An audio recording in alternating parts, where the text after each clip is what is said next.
संतोष देशमुख प्रकरणातील मुख्य आरोपी वाल्मिक कराड सध्या जेलमध्ये आहे. पण बाहेर त्याच्या चेल्याचे कारनामे काही थांबायचं नाव घेत नाहीत.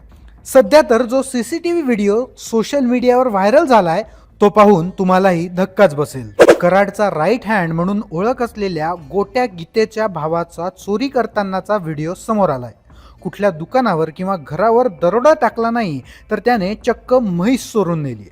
सोमनाथ गीते असं या गोट्या गीतेच्या भावाचं नाव आहे. हा म्हैस चोरून घेऊन जात असतानाचा एक सीसीटीव्ही फुटेज सोशल मीडियावर व्हायरल झालाय. गेल्या काही दिवसांपूर्वी वाल्मिक कराड, गोट्या गीते आणि त्याच्या गँगवर मकोका अंतर्गत कारवाई करण्यात आली. वाल्मिक कराड ज्यावेळी सरेंडर झाला त्यानंतर गोट्या गीते हा कराडला मदत पुरवायचा असा दावा करणारे अनेक व्हिडिओ दिसून आले होते.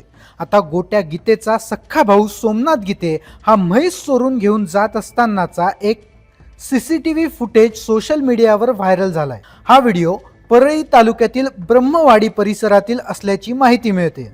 यापूर्वी देखील त्याने अशाच चोऱ्या केल्याचा दावा सोशल मीडियावर केला जातोय.